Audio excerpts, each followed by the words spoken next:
Karen Whitmore, HOA, President, standing over my 8-year-old son, Jamie. Her hand was still raised. His cheek was bright red, already beginning to swell.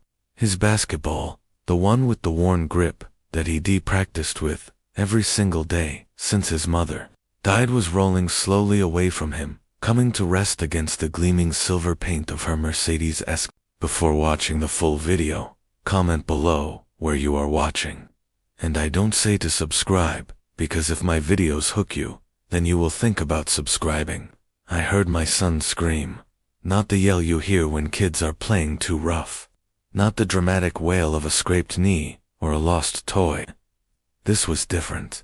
This was a cry of genuine pain, shock, and betrayal. The sound of a child who couldn't understand why an adult, someone who was supposed to protect him, had just hurt him. I turned from my microphone, headphones still on, mid-sentence in my broadcast, and there, in our driveway, just visible through my home office window, I saw her. She had just slapped my son, struck a child, in our own driveway, on our own property, because his ball accidentally touched her car, and she was smiling, not sheepishly, not apologetically. She was smiling with satisfaction, like she'd finally taught someone a lesson they desperately needed to learn. What, Karen? Whitmore didn't know what she couldn't possibly have known in that moment of self-righteous fury, was that I wasn't just sitting at my desk. I was live on air, broadcasting to 50,000 listeners across 3 counties on WKLN Community Radio. Every word she'd said, every sound Jamie made, every second of what she'd just done was being recorded, timestamped, and automatically archived on our station server. She'd just assaulted my son in front of 50,000 witnesses, and her nightmare was only beginning. Let me back up. Let me tell you who we are, because that matters. This isn't just a story about an HOA dispute, or a property line argument, or someone being petty about lawn maintenance. This is about family, about legacy, about a promise I made to a dying woman that I would protect our son no matter what it cost me. My name is Marcus Webb. I'm 42 years old. I've lived in Meadowbrook Estates for 11 years. I'm a single father to Jamie, who just turned 8 last month. And I'm a widower. My wife, Sarah, passed away 2 years ago after a 3-year battle with stage 4 breast cancer. She was 39. Jamie was 6. And in those final weeks, when the hospice nurse was coming daily, and we both knew we were counting down days rather than weeks, Sarah made me promise her something. We were sitting in our bedroom, the one that overlooks the driveway, where all of this happened. She could barely sit up by then, but she'd insisted on being by the window, because she could see Jamie playing basketball outside. Even then, even when every breath was a struggle, watching our son play brought her peace. "Marcus," she whispered, her voice thin and strained. "Promise me something." I took her hand. It felt so small, so fragile. She'd lost 60 pounds. "Anything, baby. Anything. Keep him safe. Keep him happy. Right here. In this house. This is his home. This is where he remembers me. Don't let anyone take that from him," I promised. How could I not? And I've spent every day since trying to keep that promise. See, Jamie isn't just any kid. He's brilliant, funny, creative, everything a father could hope for. But he's also autistic. High functioning, they call it.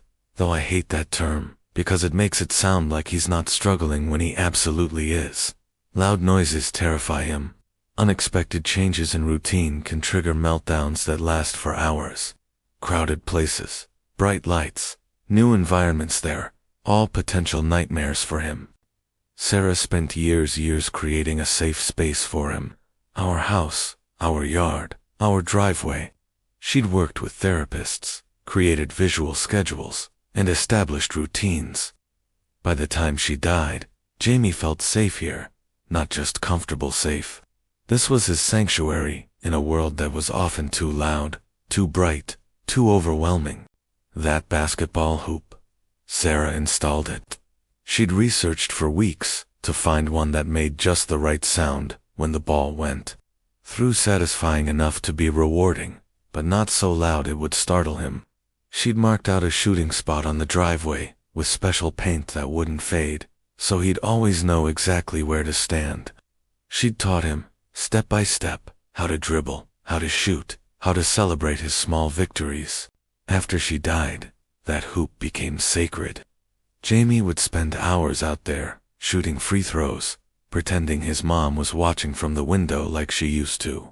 Sometimes he'd make a basket and look up, smiling, like he could still see her smiling back.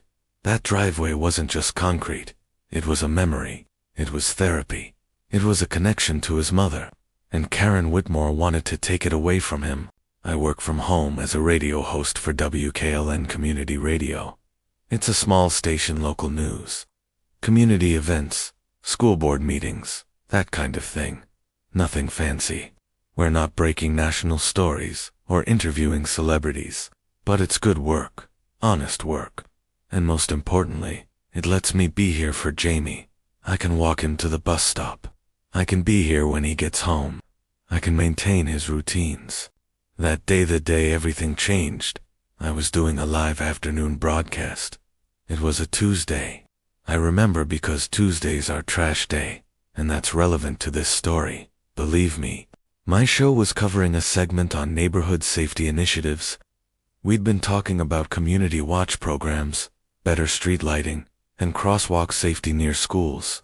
The irony of that, talking about keeping kids safe while my own son was being assaulted in our driveway, would be almost funny if it weren't so enraging.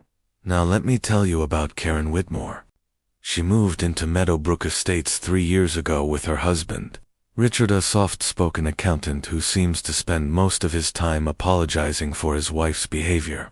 They bought the largest house in the development, the one at the end of Sycamore Court with the professionally landscaped yard and the 3-car garage. For the first year, Karen was relatively quiet, attended HOA meetings but didn't cause trouble, volunteered for a few committees, seemed normal, if a bit standoffish.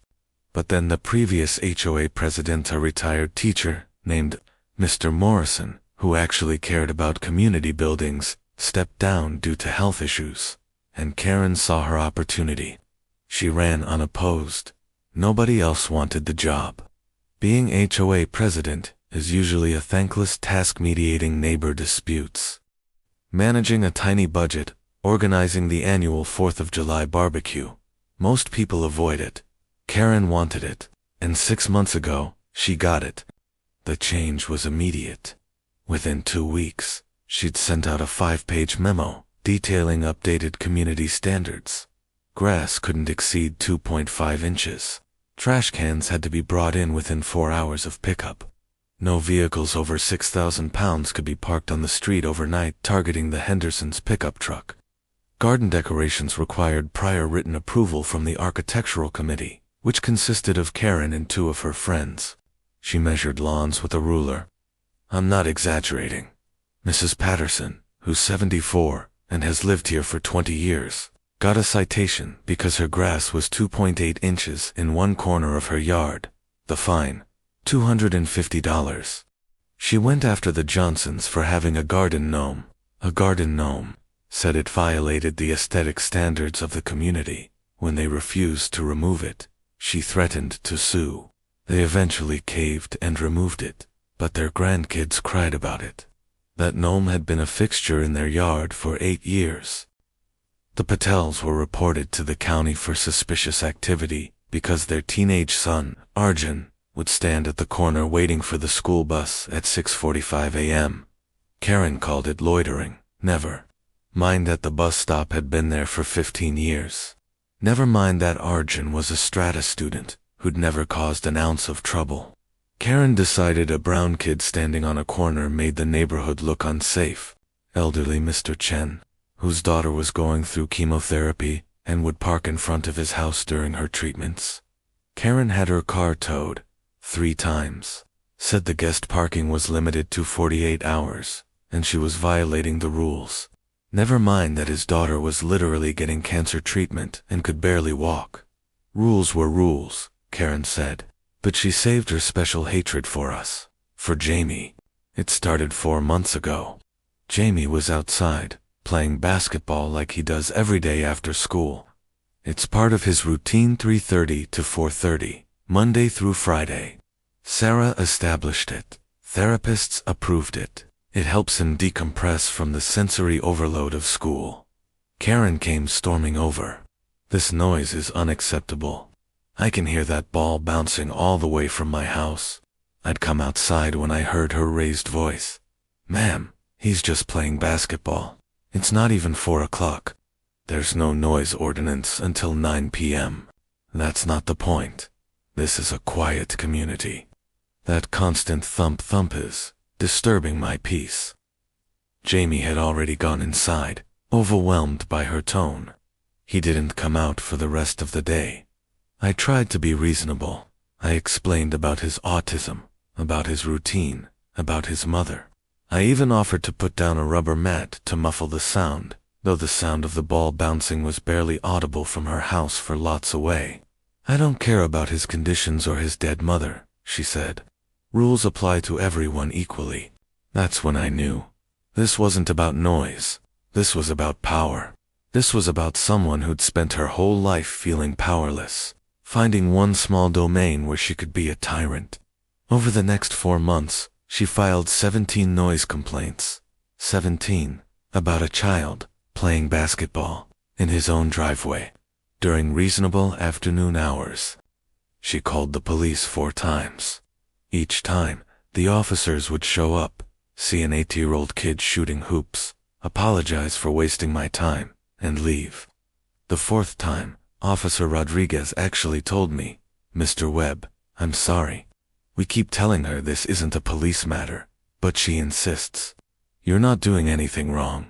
She filed formal HOA complaints, sent certified letters, threatened fines, threatened legal action, and through it all, Jamie kept playing, because it was his routine, because it was his connection to his mother, because it was the one place in the world where he felt completely, totally safe.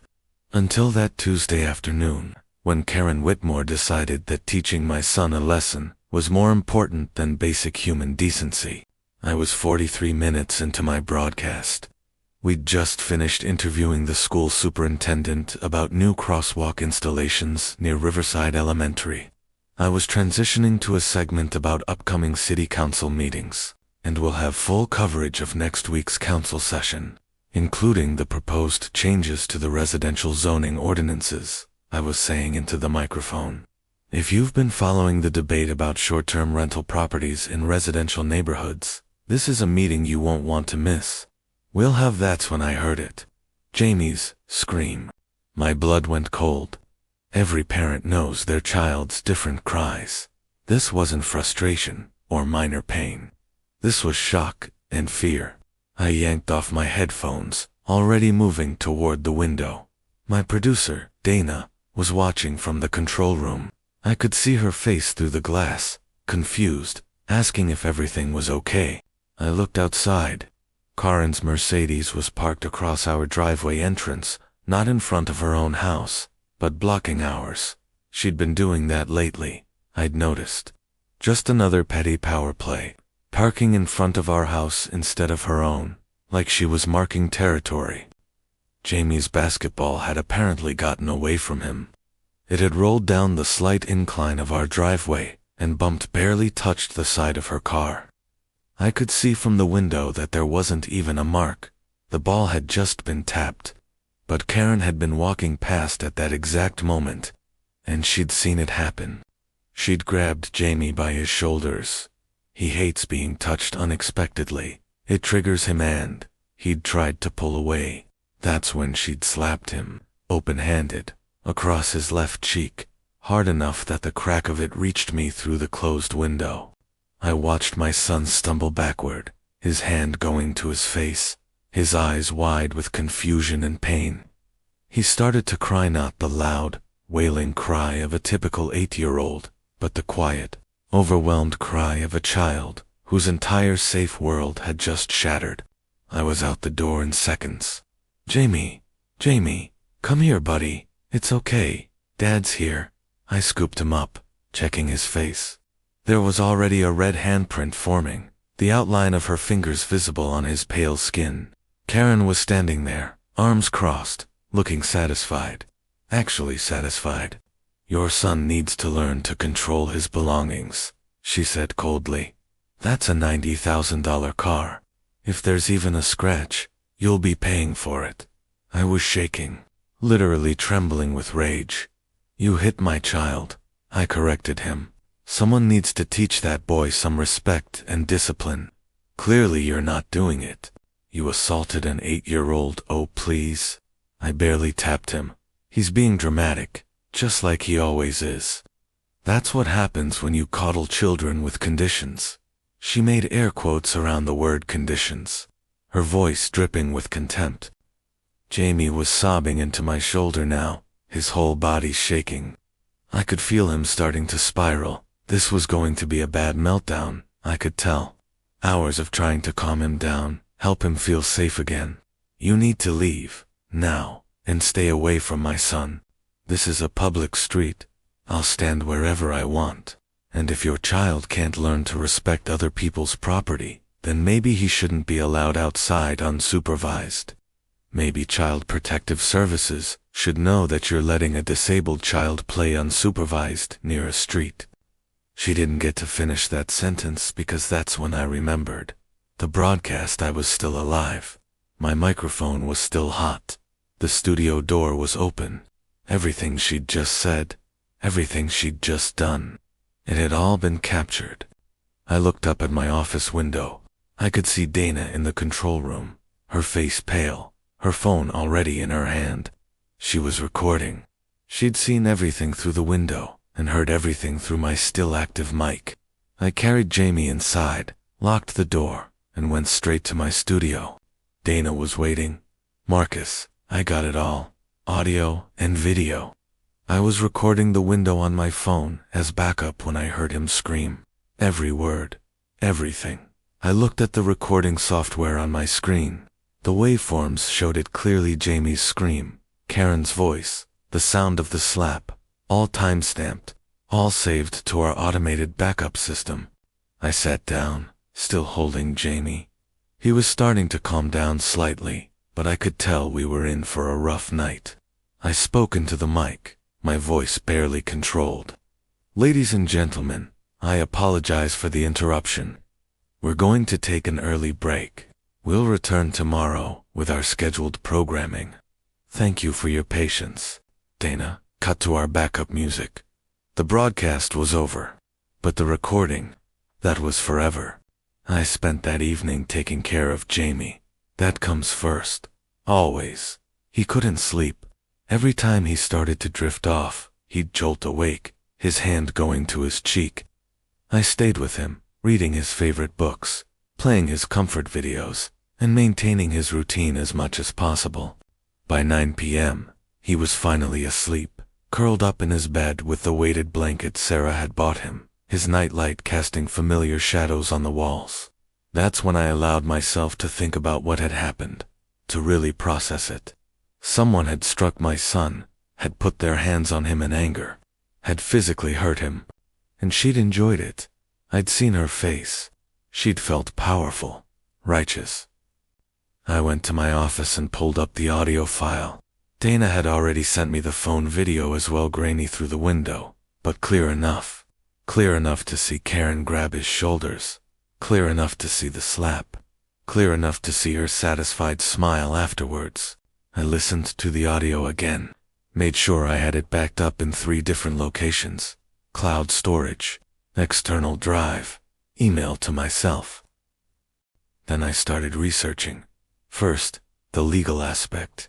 I wasn't a lawyer, but I'd interviewed enough attorneys on my show to know the basics.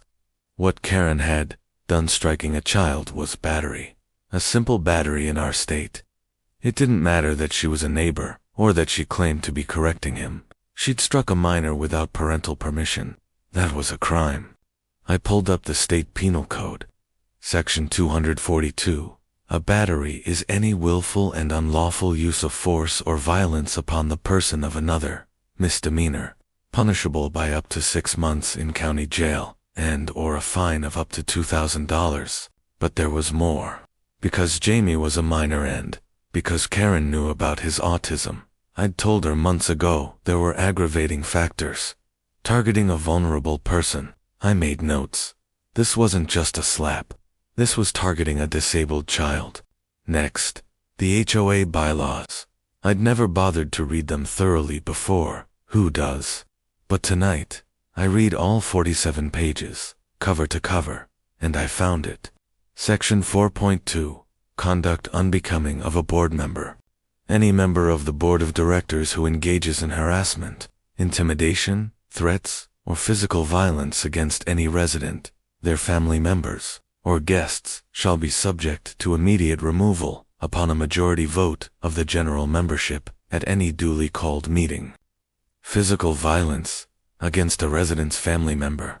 That was literally what she'd done, but it got better. Section 12.7. Emergency meetings. Any resident may call for an emergency general meeting by presenting a petition signed by no fewer than 10 households in good standing. Such meeting must be held within 14 days of petition submission. 10 signatures. I could get 10 signatures. I could get 20. Then I looked into Karen herself. Public records, social media, HOA minutes from the past 6 months. What I found was a pattern. She'd been on a rampage, but it was strategic. She went after people she perceived as weak. The elderly, single parents, people of color, anyone she thought wouldn't or couldn't fight back. Mrs. Patterson, the 74-year-old with the tall grass. She lived on Social Security. She couldn't afford a $250 fine for grass height. The Patels, first-generation immigrants. They were terrified of causing trouble, of being seen as difficult. Mr. Chen, his daughter was dying. He had bigger problems than fighting the HOA. Me, a widower, trying to raise an autistic son alone, probably seemed like an easy target. Karen had misjudged, badly, because, unlike her other victims, I had 3 things she didn't count on. 1. A complete audio and video recording of her assault on my son. 2. A radio show that reached 50,000 people, many of whom were my neighbors. 3. Absolutely nothing left to lose. She'd hurt my son. She'd violated the safe space Sarah had created for him. She'd broken the promise I'd made to my dying wife. That made me dangerous. Because I wasn't fighting for property, or pride, or principle. I was fighting for my child. The next morning, after Jamie went to school, he was still shaken but insisted on going. Because routine helps him, I started making calls. First, Officer Rodriguez. I'd gotten his card the last time Karen had called the police on us. Officer Rodriguez. This is Marcus Webb. We spoke a few times about the noise complaints from Karen Whitmore. Oh, Mr. Webb. Yeah, I remember. Is she calling again? Because I've told dispatch no. This time I'm calling you. She assaulted my son yesterday. Silence on the line. Then, she what? I explained everything. Sent him the audio file, and the video. Jesus Christ, he muttered after watching. Mr. Webb, I'm sending this to a detective right now. This is battery on a minor. We'll need to take your official statement, and we'll need to document your son's injury. Can you bring him down to the station after school? Absolutely. And Mr. Webb, I'm sorry. We should have, I don't know. We should have seen this coming. It's not your fault. But I appreciate you saying that. Second call, the Patels. Priya Patel answered on the second ring. Hello, Mrs. Patel. This is Marcus Webb from down the street. I'm calling about Karen Whitmore. I heard her sigh. What has she done now? She slapped my son yesterday. I have it recorded. I'm filing charges and calling for her removal from the HOA board. And I wanted to ask you something. Would you be willing to speak at an emergency HOA meeting about how she's treated your family? Another pause. Then, quietly, she reported my son for loitering. He was waiting for the school bus. She made my son, my honor student son, feel like a criminal in his own neighborhood. I know. And I'm sorry I didn't speak up for you when it happened. You're speaking up now, she said. Yes, I'll speak. And my husband will too. Third call, the Johnsons. Fourth call, Mr. Chen. Fifth call, Mrs. Patterson. Every single one of them said yes. Every single one of them had a story. Every single one of them was exhausted from being afraid of a petty tyrant who ruled through fear and citations. By noon, I had 23 people willing to speak at an emergency meeting. By 2 p.m., I had 43 signatures on a petition calling for an emergency general meeting under Section 12.7. By 4 p.m., I'd filed an official police report, complete with photos of Jamie's cheek. The handprint had turned into a bruise, the audio file, and the video. By 6 p.m., the detective called me back. "Mr. Webb, we're issuing a citation to Ms. Whitmore for misdemeanor battery. She'll need to appear in court. Given the evidence, the DA will likely offer a plea deal, but this is going on her record. Thank you, Detective. One more thing. Given that there's an ongoing criminal case, I'm going to recommend to the judge that she be issued a restraining order prohibiting contact with you or your son, pending your approval." "Absolutely, yes, please." Everything was in motion. All I had to do now was wait for the emergency meeting. Karen Whitmore had spent 6 months making people afraid of her, making them feel powerless. It was time to show her what powerlessness really felt like. The emergency HOA meeting was scheduled for the following Tuesday, exactly 1 week after Karen had struck Jamie. The meeting notice went out to all 183 households in Meadowbrook Estates. It included the agenda, call to order, reading of Section 4.2, conduct unbecoming, presentation of evidence, community testimony, vote on the removal of Karen Whitmore as HOA president. New business. The meeting was held at the Meadowbrook Community Center, a small building we usually used for 4th of July barbecues and the annual holiday party. It had a capacity of about 120 people. 147 people showed up. I arrived 15 minutes early with Dana, who'd volunteered to run the audiovisual equipment. We'd prepared a presentation, nothing fancy, just the facts, the audio file, the video, photos of Jamie's bruised cheek, copies of the police report, and the citation issued to Karen. People were already filling the rows of folding chairs. I recognized almost everyone: the Patels, the Johnsons, Mr. Chen, Mrs. Patterson, families I'd waved to at bus stops, but never really talked to: elderly couples, young parents. Even some of the people who'd been friends with Karen showed up, looking uncomfortable. At 7 p.m. sharp, Karen walked in with her husband Richard, trailing behind her. She'd dressed for battle: business suit, hair perfect, carrying a leather portfolio. She looked around the packed room with thinly veiled contempt, like we were all just peasants wasting her valuable time. She took her seat at the front table, the one designated for board members, and arranged her papers. 2 of the other board members, Bill Harrison and Jennifer Kemp, sat beside her. They both looked deeply uncomfortable. I was sitting in the 3rd row with Jamie. I'd debated whether to bring him, but he'd asked to come. "I want to be brave, like Mom would want," he'd said. So we'd prepared him, warned him it might be loud or uncomfortable, gave him his noise-canceling headphones and his favorite fidget toy. At 7:05, Bill Harrison cleared his throat and stood. As secretary, he was technically supposed to run the meeting. Okay. I'm calling this emergency general meeting of the Meadowbrook Estates HOA to order. As you all know, this meeting was called by petition of 43 households under Section 12.7 of our bylaws. Karen interrupted immediately. Point of order. Was this petition properly filed? I haven't had the opportunity to verify the signatures. Bill looked miserable. Yes, Karen, I verified them myself. All 43 are residents in good standing. I'd like to review them, anyway. This is highly irregular, and I have concerns about the petition is valid, I said, standing up. And we're here because of Section 4.2, conduct unbecoming, which you violated when you assaulted my son. The room went dead silent. Karen's face flushed red. That's a lie. I did no such thing.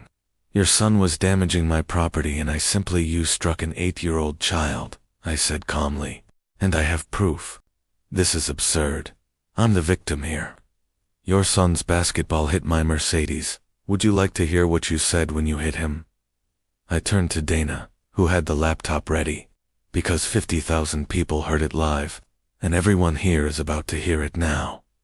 I saw Karen's face change. Just for a moment, fear flickered across her features, then it hardened back into defiance. I don't consent to being recorded. This is illegal. You were in public, I said, on a public street. I was broadcasting from my private residence, with my door open. Everything you said and did was in public view.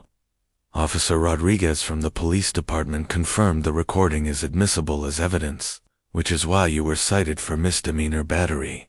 Now people were murmuring. I heard someone whisper, she was charged. Dana clicked play. First, the audio. My voice from the broadcast. ... Proposed changes to the residential zoning ordinances. ... double quotes. Then Jamie's scream. Clear and sharp and utterly terrifying. Then Karen's voice. Your son needs to learn to control his belongings. That's a $90,000 car? My voice. You hit my child? Karen's voice. I corrected him. Someone needs to teach that boy some respect and discipline. Clearly you're not doing it. The sound of her slap had been picked up by the microphone, a sharp crack that made several people in the audience gasp. Then her final words. That's what happens when you coddle children with conditions. Dana stopped the audio. The room was silent. Then she played the video. It was grainy, shot through my office window, but it was clear enough. You could see Karen grab Jamie. You could see him try to pull away. You could see the slap. You could see his face crumple. You could see her satisfied expression. When the video ended, I heard someone in the back row crying. Karen tried to rally. This is taken out of context. The child was being destructive. Mrs. Patel stood up. I hadn't even asked her to go first, but she couldn't stay silent. Stop. Just stop. Everyone turned to look at her. You reported my son to the police, Mrs. Patel said, her voice shaking. You called my 17-year-old son a loiterer because he's brown, and you're racist. You made him feel like a criminal for waiting for his school bus. Do you know what that did to him? Do you know he started asking us if we should move because he was making the neighborhood uncomfortable? Karen opened her mouth, but Mrs. Patel wasn't done. He's a child. He's an honor student. He volunteers at the library. And you looked at him and saw a threat because of the color of his skin. You don't get to hide behind rules and property values anymore. We all see what you are. She sat down, her husband squeezing her hand. Then Bill Johnson stood up. You fined us $500 and threatened legal action over a garden gnome. A gnome my grandkids gave me for Father's Day. You told us it violated aesthetic standards. Our grandchildren cried when we had to remove it. Mr. Chen stood. My daughter is fighting cancer. She was parking in front of my house during her chemotherapy treatments, because she could barely walk from the car to my door. You had her car towed 3 times. You told me that rules were more important than her medical condition. Mrs. Patterson stood, her voice trembling. I'm 74 years old. I live on Social Security. You fined me $250 because my grass was 3/10 of an inch too tall. You measured it with a ruler. I had to choose between paying that fine and buying my prescription medications. One by one, they stood. 13 people total, each one with a story of Karen's petty cruelty. The room was vibrating with anger. Karen tried again. You're all making me out to be some kind of monster. I was simply enforcing the rules that we all agreed to when we moved here. If you don't like the rules, change them through proper channels, but don't attack me for... You slapped a child, I said quietly. An autistic child? A child who'd lost his mother to cancer 2 years ago. A child who was playing in his own driveway during reasonable afternoon hours. You grabbed him. You struck him hard enough to leave a bruise. And then you smiled about it. I stood up and walked to the front, pulling out a folder. Section 4.2 of our HOA bylaws states that any board member who engages in physical violence against a resident or their family members is subject to immediate removal. That's what we're here to vote on. But first, I continued, I want to show you something else, because this isn't just about my son. This is about a pattern. I handed out copies to the front row, letting them pass them back. These are Karen's citation records for the past 6 months. Since she became president, she's issued 63 citations. Want to guess who she targeted? I clicked to the next slide on Dana's laptop. Mrs. Patterson, 7 citations. Total fines, $1,450. The Patels, 9 citations, plus 3 police calls. Total fines, $2,100. Mr. Chen, 5 citations plus 3 towing incidents. The Johnsons, 4 citations. The Martinez family, 8 citations. I paused. Notice a pattern. Every single person on this list is either elderly, a person of color, or someone going through a family crisis. Karen didn't go after the families with lawyers. She didn't cite the homeowners with political connections. She targeted the vulnerable, the people she thought couldn't fight back. Karen shot to her feet. This is character assassination. You're twisting everything to make you look like what you are, I said. A bully, someone who found a tiny bit of power and used it to hurt people. I turned to face the room. But here's what she didn't understand. She thought we were isolated. She thought we were too afraid, or too tired, or too busy to fight back. She was wrong. I pulled out one more document. Karen, there's one more thing. Remember how you've been parking your Mercedes in guest parking for the past 6 months? Guest parking is reserved for actual guests, and according to Section 9.4 of the HOA bylaws, guest parking is limited to 48 consecutive hours, maximum. I saw her face go pale. You've been parking there for 26 weeks. That's 182 days. The fine for guest parking violations is $50 per day. I did the math out loud. That's $9,100 in fines. We'll be sending you a bill. The room erupted. People were talking. Some were laughing. Some were applauding. Karen looked around wildly. You can't. This is ridiculous, Richard. Tell them. But Richard was staring at the floor, his face red with embarrassment. Jennifer Kemp, the other board member, raised her hand. I motioned that we move to a vote on Karen Whitmore's removal as HOA president under Section 4.2, based on the evidence of physical violence against a minor resident. Seconded, Bill Harrison said immediately, looking relieved to have a clear procedural path forward. All in favor of removing Karen Whitmore from the position of HOA president? Bill asked. A forest of hands shot up. I counted quickly, at least 130 people. All opposed, 3 hands. Karen's friends from our book club, looking uncomfortable. The motion passes, Bill said. Karen, you're removed from the board, effective immediately. You need to turn over all HOA documents, passwords, and keys by Friday. Karen stood there, frozen, her face cycling through shock, rage, and finally humiliation. For the first time in 6 months, she had no power, no authority. She was just another resident who'd broken the rules. This isn't over, she hissed at me as she gathered her papers. I'll sue you for defamation. You'll do nothing, I said quietly. Because you have a criminal citation for battery. You have a restraining order that says you can't come within 100 yards of my son. And you have 43 families who are prepared to testify about your pattern of harassment if you try. Anything.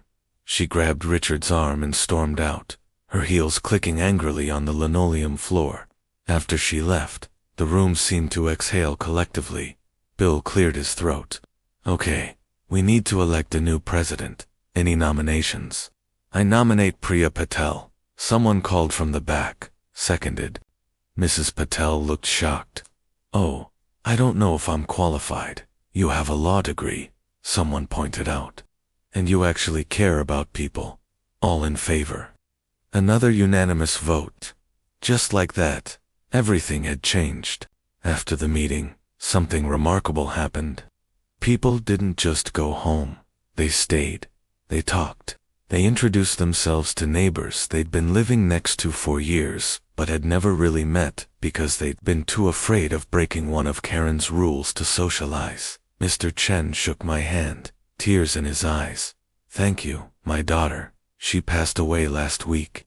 I couldn't fight Karen during all that. I just didn't have the strength. But you did it for all of us.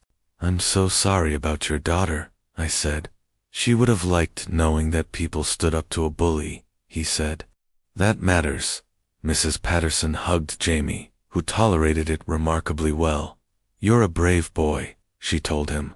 Your mama would be so proud of you. Jamie smiled a real smile, not his anxious people-pleasing smile. Do you think so? I know so. Over the next few days, I learned what happened with Karen. Richard filed for divorce within a week apparently.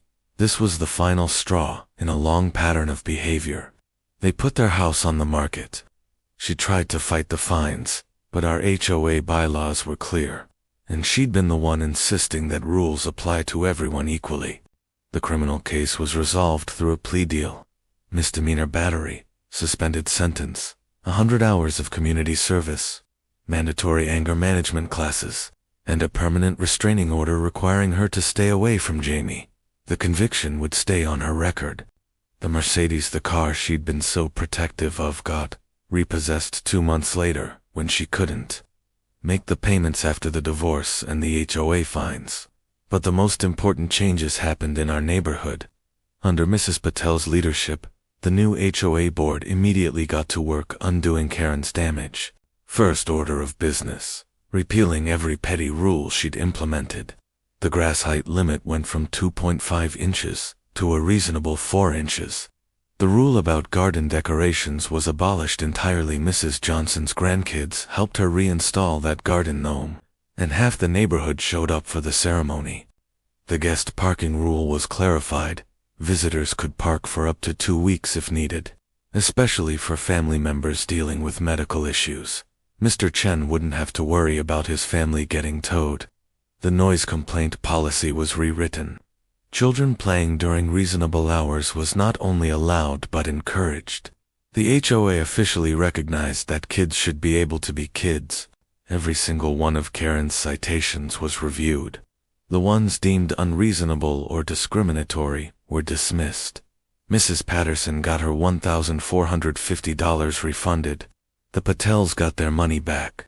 People who'd been living in fear of the next citation could finally breathe. But the changes went deeper than just rules. 2 weeks after the meeting, the Johnsons knocked on our door. We're organizing a neighborhood barbecue, Mrs. Johnson said. Just to, actually get to know each other. Would you and Jamie come? I looked at Jamie. Crowds were hard for him. New situations were hard, but he surprised me. Can I bring my basketball? He asked. Absolutely, Mr. Johnson said. That Saturday, 43 families showed up at the community center. There was food, music, and kids running around. And in the parking lot, someone had set up a basketball hoop. Jamie spent 2 hours shooting baskets with Arjun Patel, Mr. Chin's grandson, and the Johnson kids. Other kids joined in. Parents watched and cheered. Nobody complained about the noise. I watched. My son really watched him. He was laughing, playing, being a kid. The tension he'd been carrying for months was gone.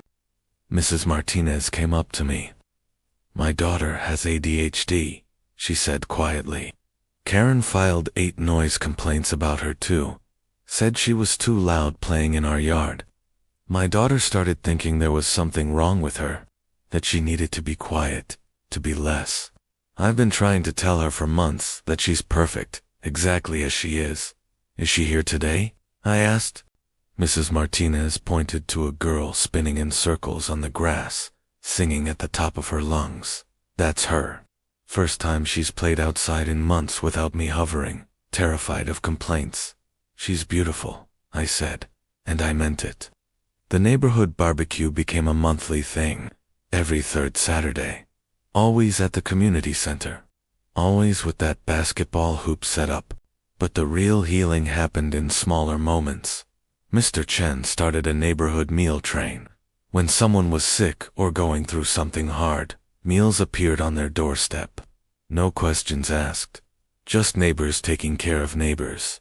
The Patels started a tutoring program for kids who needed help with homework. Arjun and some of his friends ran it every Thursday evening at the community center. Mrs. Patterson started a garden club. Turns out, a lot of people wanted to learn to garden, but had been too afraid to plant anything that might violate Karen's aesthetic standards. Now there were tomatoes and herbs and flowers in front yards across the neighborhood. And Jamie? He started a basketball clinic.